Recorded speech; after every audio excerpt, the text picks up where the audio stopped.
Assalamualaikum warahmatullahi wabarakatuh. Bismillahirrahmanirrahim. Alhamdulillahil qail fi kitabihil azim. Subhanalladzi asra bi'abdihi laila minal masjidil harami ilal masjidil aqsa allazi barakna haulahu linuriyahu min ayatina innahu huwas sami'ul basir. Hadratul muhtaramin, ashabal fadilah, para alim ulama yang terhormat, para bapak pejabat yang berkenan hadir, hadirin hadirat jamaah sekalian yang saya muliakan. Di dalam peristiwa Isra dan Mi'raj Rasulullah sallallahu alaihi wasallam dibuka ayat dan suratnya dengan subhana. Subhana ini kalau diindonesiakan maha suci. Tapi sebenarnya di beberapa tafsir yang muktabar, subhana itu ada dua maknanya. Makna yang pertama, maha suci Allah yang tidak ada padananya. Laisa kamitslihi syai'. Allah tidak sama dengan apapun, karena apapun itu ciptaan Allah.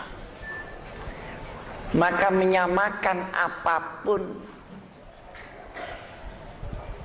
terhadap Allah itu bertentangan dengan subhanallah.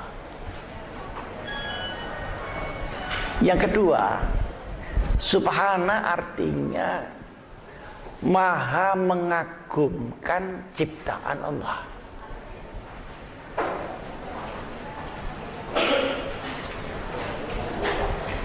Farji'il basar hal tara min futur. Summarji'il basar karrataini yanqalib ilaikal basaru khasi'an wa huwa hasir. Coba arahkan pandangan matamu. Al-basar itu bukan hanya mata kepala, tapi juga mata pikir. Gerakan penelitian kita coba arahkan ke alam ciptaan Allah. Apakah di situ ada cacat di dalam ciptaan Allah? Baik satu persatu benda maupun hubungan antar benda. Ciptaan Allah nama-nama manusia, coba selidiki betapa mengagumkannya. Lalu hubungan manusia dengan alam, dengan binatang, dengan tumbuh-tumbuhan dalam satu kesatuan. Coba perhatikan, terus menerus lidiki, pasti kamu tidak akan melihat cacat dari keagungan dan sinergi ciptaan Allah Subhanahu wa taala. Sampai lelah pun penelitian bahwa kalau alam ini cacat rusak, mesti tangan manusia yang membuat rusak lingkungan itu. Dia akan sinergi dengan sendirinya. Jadi kalau kita diam-diam membaca subhanallah, itu bahasa agamanya namanya tasbih. Tasbih adalah membaca subhanallah. Tapi seringkali kita membaca tidak mengerti artinya. Itu lebih baik daripada tidak mengerti artinya dan tidak membaca. Nah, mari kita tingkatkan. Setiap kita membaca zikir, kita usahakan mengerti maknanya supaya otak kita ikut berzikir bersama dengan lisan kita. Kalau itu sudah, baru dijadikan modal untuk menurunkan zikir itu ke hati kita. Nah, pada proses hati inilah maka zikir akan menenangkan hati. Sekarang ini usumnya orang stres, bener apa enggak? Yang bilang bener pasti pengalaman di bidangnya. Yang kecil stres karena kecilnya, yang tengah juga stres kok enggak besar-besar, yang besar juga stres takut mengecil dia, yang punya duit juga repot menghadapi KPK, yang tidak punya duit lebih dulu repot daripada yang punya duit tadi. Kulun minan stresin kita ini. Itu tidak bisa dibidatoi, Pak. Wahai saudara-saudara, jangan sekali-kali stres. Ini yang pidato bisa stres sendiri, Pak. Ada caranya. Masukkan zikir itu di dalam hati. Nah, ketika zikir masuk di otak, fungsinya apa? Meluruskan cara berpikir, bukan meminterkan loh. Kalau meminterkan itu isinya banyak. Tapi kalau meluruskan artinya penggunaan ilmu, penggunaan pikiran, penggunaan kreativitas itu lurus sesuai dengan komando zikir itu. Karena orang pinter tidak mesti benar, sekalipun yang benar belum tentu. Menurut bapak-bapak, ibu-ibu yang kumpul di sini, Indonesia ini lancar apa ruwet? Ruwet apa lancar? Ya karena semua bilang ruwet, ya saya ikut ruwet aja.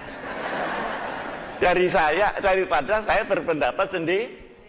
Ruwetnya itu karena kurang orang pinter apa kurang orang benar? Alhamdulillah, tahu jawabannya, melakukannya yang belum bisa. Nanti gitu. Nah, ketika ilmu ini berdekatan dengan zikir kemauan, adalah kontrol itu. Karena ilmu bisa manfaat. Ilmu juga bisa mubazir. Ilmu juga bisa disalahgunakan. Buktinya banyak sarjana hukum yang masuk hukuman. Gimana itu? Hakim kok dihakimi, sementara polisi kok disidik. DPR yang biasa marah-marah kok dimarahi. Ini apa yang sedang terjadi?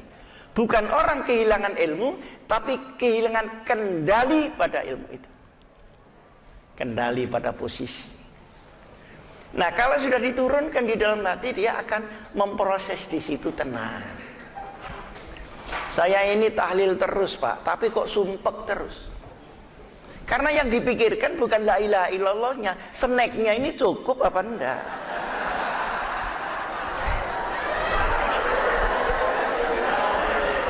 Apalagi bener apa enggak itu kira-kira? Alhamdulillah semua mengakui, berarti ada kekesatriaan di sini. Yang paling sumpek malah ibu-ibu ini, bagaimana snacknya kurang, setelah snack totalan utangnya belum selesai. Ya bagaimana? Sedangkan janji Allah itu ala bi dzikrillahi tatmainnul qulub, berarti proses itu ada di dalam hati, bukan pada ruwetnya snack ini tadi. Ditambah lagi, anehnya orang tahlilan itu kok tetangganya yang disuruh zikir, anaknya sendiri ngurus konsumsi. Bener enggak bener? Nah, kalau sudah di sini, satu lisan, dua pikiran, tiga hati, baru komponennya keluar sebagai sebuah action, tindakan. 3 in 1. Jadi 3 komponen itu akan keluar menjadi action. Itulah amal yang soleh. Di prosesnya begitu.